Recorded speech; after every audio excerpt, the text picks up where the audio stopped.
Y aquí empieza a introducir otro elemento. Habla del mindfulness, que el mindfulness es una de las herramientas que vamos a poder utilizar para empezar a cambiar toda esta química de nuestro cuerpo, porque nos dice que cuando nosotros revivimos esas experiencias, las revivimos tan vívidamente que vuelve a generar esos sentimientos, esas emociones con las que nos identificamos en ese momento, cuando volteamos a ver al pasado de cosas incluso positivas o cosas negativas, lo que hacemos es trasladar esto que pasó al futuro. No se está creando nada nuevo para nosotros, estamos creando más de lo mismo que está en el pasado, porque estás volteando a ver al pasado, aunque sea positivo. Cuando tú lo ves como positivo, pero lo percibes como añoranza, también estás trasladando la falta o la carencia de esto. ¿Por qué? Porque estás recordando las cosas negativas que te sucedieron, que estás reviviendo, y es como si quisieras protegerte de tus errores y tratar de identificar todos esos momentos que te llevaron al error para no volverlo a cometer en el futuro, pero a final de cuentas en realidad lo estás volviendo a cometer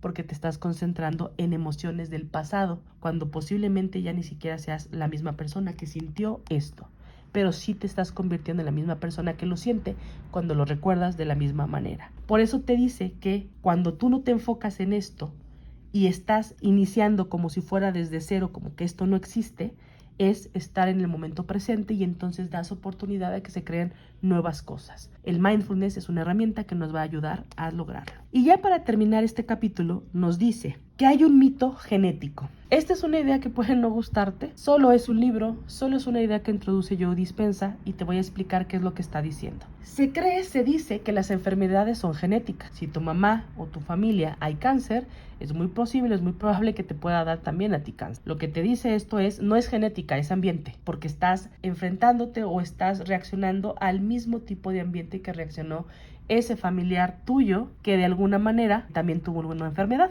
pero que no es genética. ¿Cómo comprobaron esto? Bueno, uno pensaría que si los hermanos vienen de la mamá y del papá, todos son de la misma familia, comparten genética y a la mamá le da cáncer, pues uno pensaría que a los 4 hermanos les daría cáncer. ¿Por qué le da 3 pero a una no? Uno pensaría eso, pero se van más allá.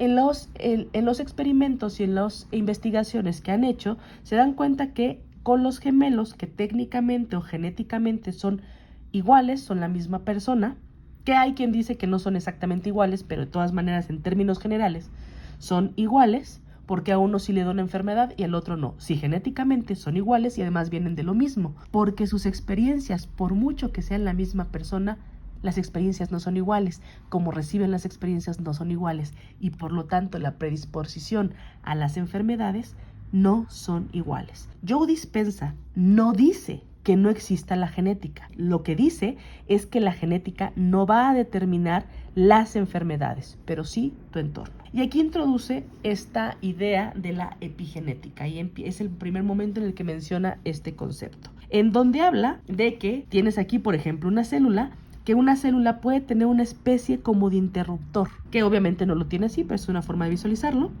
Y nos dice que tenemos aquí el entorno, esto es el entorno, esos que ves aquí, y entonces pues hay emociones superficiales que están fluyendo, y en algún momento una de estas emociones se acerca. Esto es visualización, no lo está explicando así, pero es una forma de que entiendas a lo que se refiere Joe Dispenza. Una de estas emociones se acerca demasiado a las células y enciende algo, detona algo en la célula y se enferma.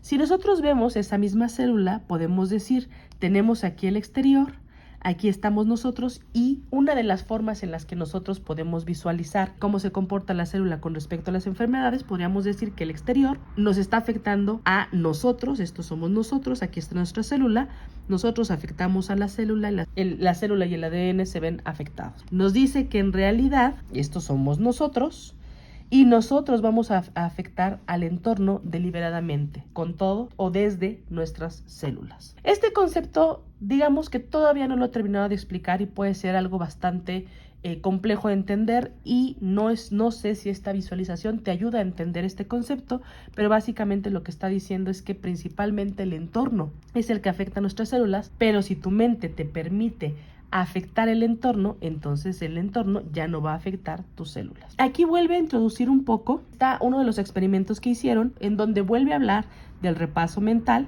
como visualización, Insisto, Joe Dispenza no le llama visualización, él le llama repaso mental y nos dice que por un tiempo y sin interrupciones generes acciones en tu mente. Que te imagines, por ejemplo, que ya estás haciendo un trabajo, ya estás corriendo, trabajando, ejercitándote, sanando. El ejemplo que nos da es de un grupo de personas, un grupo de control que está ejercitando con una pesa solo el dedo, este dedo, y a otro grupo que le está diciendo, imagínate que estás ejercitando este dedo.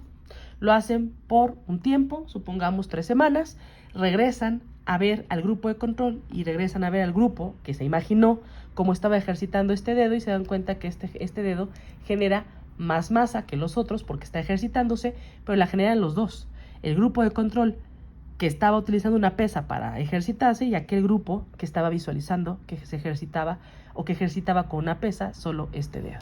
Los dos tuvieron exactamente el mismo efecto. Y es así como está introduciendo Joe Dispenza la idea de que imaginarte cómo estás cambiando, cómo suceden las cosas o las cosas que quieres lograr, que ya las tienes aquí, es una buena forma de empezarle a enseñar a tu cuerpo que ya tienes y que ya puedes lograr lo que quieres. Va a seguir hablando de este tema. Con esto terminamos el capítulo número 3, que es Ve más allá de tu cuerpo. Dime qué te está pareciendo este libro, porque a final de cuentas este es solo un libro. Tú eres el único que decide si lo que está diciendo y explicando Joe Dispenza te hace sentido o no.